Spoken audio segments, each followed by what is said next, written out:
नमस्कार दोस्तों। आज की कहानी है बेताल पच्चीसी की दूसरी कहानी, पति कौन। यमुना के किनारे धर्मस्थान नामक एक नगर था। उस नगर में गणाधिप नाम का राजा राज करता था। उसी में केशव नाम का एक ब्राह्मण भी रहता था। ब्राह्मण यमुना के तट पर जप तप किया करता था। उसकी एक पुत्री थी जिसका नाम मालती था। वह बड़ी रूपवती थी। जब वह ब्याह के योग हुई तो उसके पिता, माता और भाई को चिंता हुई। संयोग से एक दिन जब ब्राह्मण अपने किसी यजमान की बारात में गया था और भाई पढ़ने गया था, तभी उनके घर में एक ब्राह्मण का लड़का आया। लड़की की माँ ने उसके रूप और गुणों को देखकर उससे कहा कि मैं तुमसे अपनी लड़की का ब्याह करूँगी। होनहार की बात है कि उधर ब्राह्मण पिता को भी एक दूसरा लड़का मिल गया और उसने उस लड़के को भी यही वचन दे दिया। उधर ब्राह्मण का लड़का जहाँ पढ़ने गया था, वहाँ वह एक लड़के से यही वादा कर आया। कुछ समय बाद बाप बेटे घर में इकट्ठे हुए तो देखते क्या हैं कि वहाँ एक तीसरा लड़का और मौजूद है। दो उनके साथ आए थे। अब क्या हो। ब्राह्मण, उसका लड़का और ब्राह्मणी बड़े सोच में पड़े।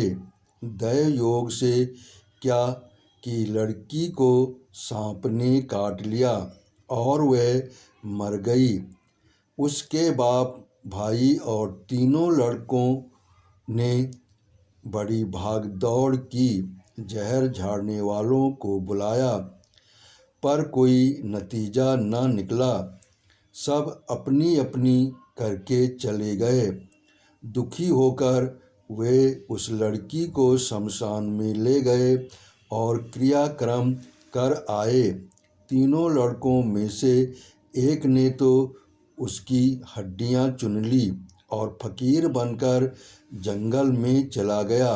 दूसरे ने राख की गठरी बांधी और वहीं झोपड़ी बनाकर रहने लगा। तीसरा योगी होकर देश देश घूमने लगा।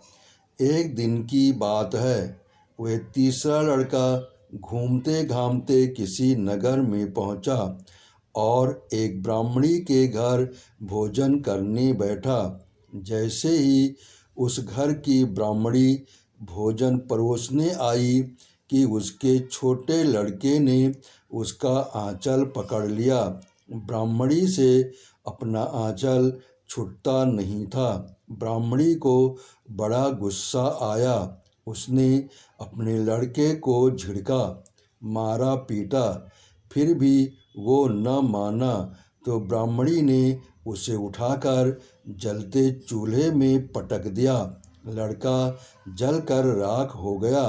ब्राह्मण बिना भोजन किए ही उठ खड़ा हुआ। घर वालों ने बहुतेरा कहा पर वह भोजन करने के लिए राजी न हुआ। उसने कहा, जिस घर में ऐसी राक्षसी हो उसमें मैं भोजन नहीं कर सकता। इतना सुनकर वह आदमी भीतर गया और संजीवनी विद्या की पोथी लाकर एक मंत्र पढ़ा। जलकर राख हो चुका लड़का फिर से जीवित हो गया। ये देखकर ब्राह्मण सोचने लगा कि अगर ये पोथी मेरे हाथ पड़ जाए तो मैं भी उस लड़की को फिर से जिला सकता हूँ। उसके बाद उसने भोजन किया और वहीं ठहर गया। जब रात को सब खा पी कर सो गए तो वह ब्राह्मण चुपचाप वह पोथी लेकर चल दिया। जिस स्थान पर उस लड़की को जलाया गया था, वहां जाकर उसने देखा कि दूसरे लड़के वहां बैठे बातें कर रहे हैं। इस ब्राह्मण के ये कहने पर कि उसे संजीवनी विद्या की पोथी मिल गई है और वह मंत्र पढ़कर लड़की को जिला सकता है, उन दोनों ने हड्डियां और राख निकाली। ब्राह्मण ने जैसे ही मंत्र पढ़ा, वह लड़की जी उठी। अब तीनों उसके पीछे आपस में झगड़ने लगे। इतना कहकर बेताल बोला, राजा, बताओ कि वह लड़की किसकी स्त्री होनी चाहिए। राजा ने जवाब दिया, जो वहाँ कुटिया बनाकर रहा उसकी। बेताल ने पूछा, क्यों? राजा बोला, जिसने हड्डियाँ रखी वह तो उसके बेटे के बराबर हुआ। जिसने विद्या सीखकर जीवन दान दिया वह बाप के बराबर हुआ। जो राख लेकर रमा वही उसकी हकदार है। राजा का ये जवाब सुनकर बेताल फिर पेड़ पर जा लटका। राजा को फिर लौटना पड़ा और जब वह उसे लेकर चला तो बेताल ने तीसरी कहानी कह सुनाई। आपने कहानी सुनी, आपका बहुत बहुत धन्यवाद। आपने सब्सक्राइब किया, इसके लिए हम दिल से आभारी हैं।